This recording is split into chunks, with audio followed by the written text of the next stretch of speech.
Okay, next up is bag C, page 7 of your manual. So go ahead and open bag C, and in there you get your main gear, main shaft, swash plate, and another bag of parts called C2. Alright, so before we start, I need to digress a little bit because I didn't talk about this. It was pointed out in my post on the videos, and that is I had you build all this, tighten this all up, keep it aligned and everything, but one thing I should have done was told you to put the main shaft in. Okay, so first off, what I did is the main shaft did fit these bearings, just even a single one, rather tightly. Especially I had a little bit of burring around the holes here, so I just took some 600 sandpaper and polished this thing up. Okay, you can also use some Brillo pad if you want. But anyway, make sure it's smooth and not interfering. Alright, I did have to do this. I had to loosen all the screws and the canopy pins holding the bearing blocks, the upper and mid bearing block. And I also had to loosen my servos at the top again. Even just loosening those 6 screws did not free up these bearing blocks enough for the main shaft to go in. But what you want to get is the main shaft should go in nice and smooth right down through the bearings. See that? Nice and smooth. Alright? See that? Okay, now if you twist this frame a little bit, you'll see you can bind it up. If it's still binded up, loosen those screws, move the frame around, move the bearing blocks around until that's nice and smooth and lining up in all 3 of those bearings. Rotate it, make sure you don't feel any notchiness, you know you're lined up. It should come out super smooth. Okay? Now, leave the main shaft in. Go ahead, re-Loctite if you like, but go ahead and tighten up the frames again. I would start at the middle, move outward, so middle in the back, out, that kind of thing. Put it together, tighten it all up, make sure your main shaft still slides easy, okay? Then go ahead and tighten up your servo screws at the top. By the way, on the elevator I did loosen both ends. On these I didn't.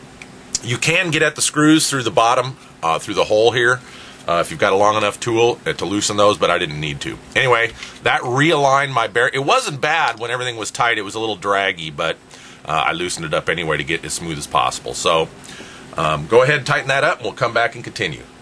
Okay, so we got everything tightened back up again and still silky smooth, so you want to make sure you do that, all right?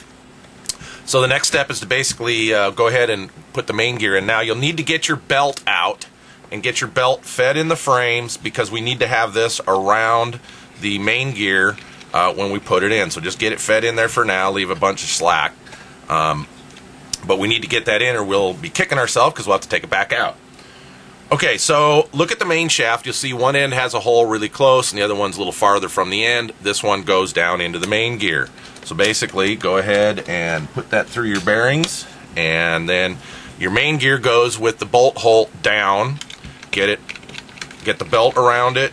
You don't have to get it perfect or anything, and then go ahead and feed your main shaft down through the main gear. Okay, go ahead and line up the hole, the bottom hole here.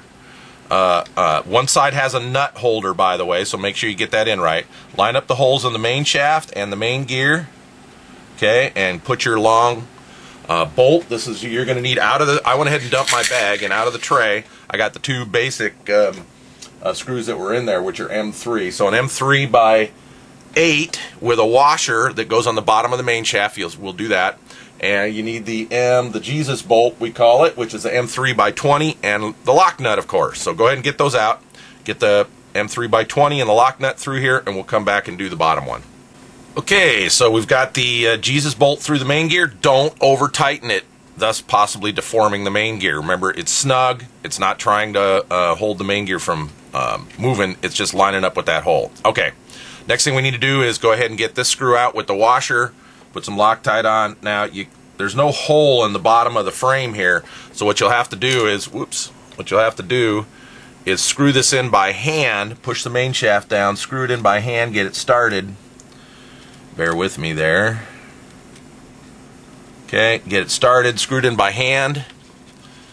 Alright, and once you get it close, then you're going to want to tighten it up. And the best way to do that is to go ahead and get yourself an L-shaped Allen wrench, put it in the screw, okay, and then get another tool and stick that in the top hole of the main shaft, so that allows you to hold the main shaft from turning.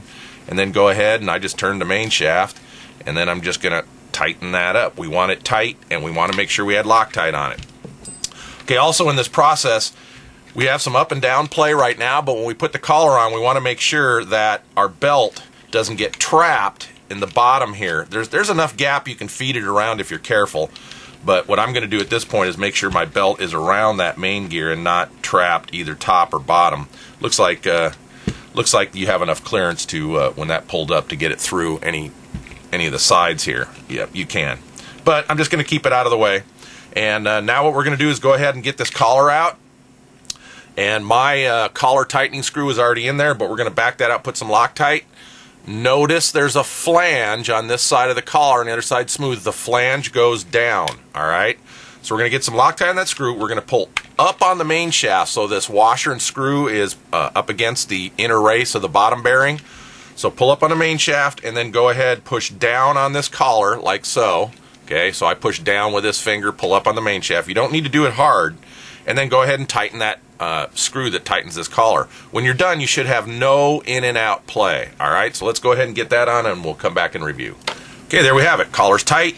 We've got that ridge down on the upper bearing as I showed. There's no in and out play, and get your belt out of the way. And then what you want to double check is that you can turn this nice and easy with no bindiness or notchiness.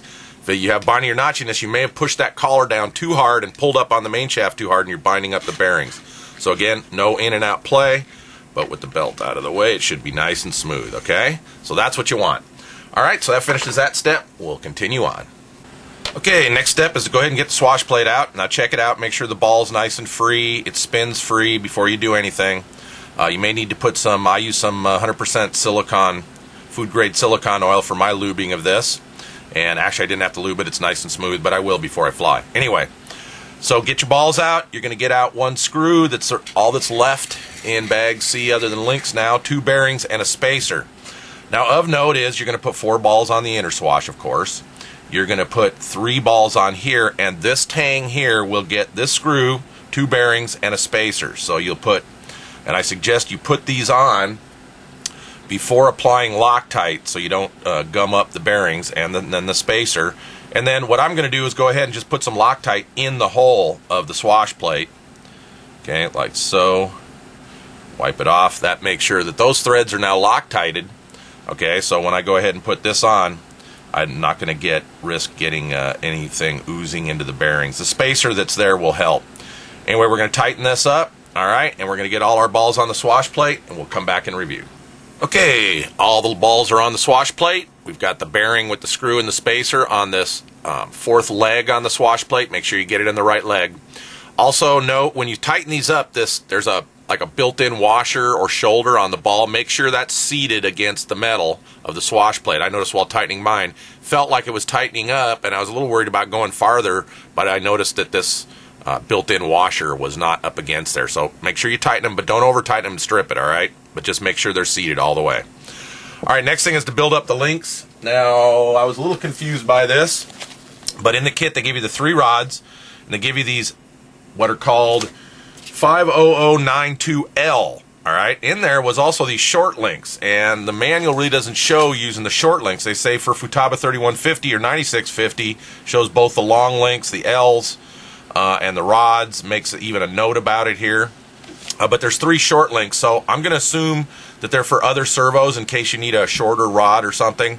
Not quite sure. Going to set them aside. But those, I went ahead and researched the parts list, excuse me, and those were called 50095S, okay, for short, I guess.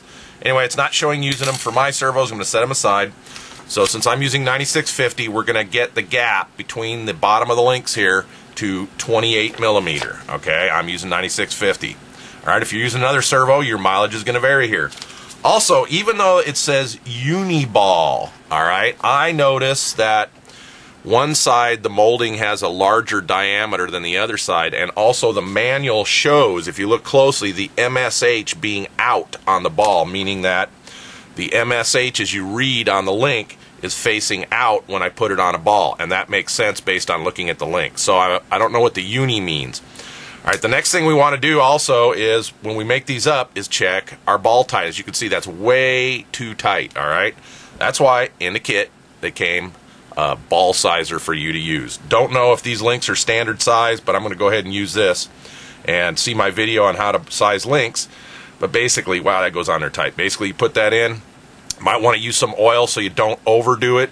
Okay, put that in, spin it around till it loosens up a little, and put them on. All right, so let's go ahead and get the rods made up. Per this instruction, let's go ahead and get the swash on the main shaft and get all 3 links on. We'll come back and review. Okay, got the links made to 28mm inside here, basically. Just used a ruler, measured 28. Okay, no big deal. Also had to size every link with this tool. Now, be careful. You can oversize if you turn this too much. Additionally, what I did that was helpful was just put it in a pair of ball link pliers because it was kind of hard to, when you first start and it's a little tough. Put the link on and then just work the link like that, okay? Additionally, these links go on tight, so if you've got one of these, or go ahead and get one, they're pretty cheap. It's a link installing tool. And I've never shown this in a video, but that's what this little notch for, is in your ball link pliers to hold onto the rod. And use the link installing tool, and you just turn it on. Saves your fingers and carpal tunnel. I like the tool. Anyway, so get them all sized. What you want is that it's pretty darn free, okay? Really free. Almost to the point of swinging on its own, but that there's no in and out play on the link. If you oversized it, you're going to have in and out play, all right? Anyway, so let's get them on the heli. We'll just review that last step. Okay, got the links on and everything. Again, make sure the MSH is out, facing out on all balls. Also make sure that, realize that this angle is not quite 90. So get your links so they're not biased, on one side or the other side of the ball, so that they're center of the ball here, and when you come down here, they're centered on the ball here. Not some kind of little twist where they're sitting riding like that, okay? You want them straight. All right, so realize those little slight angles there and get them all on. Make sure that they all rotate freely and they're not too tight. And that basically completes step C.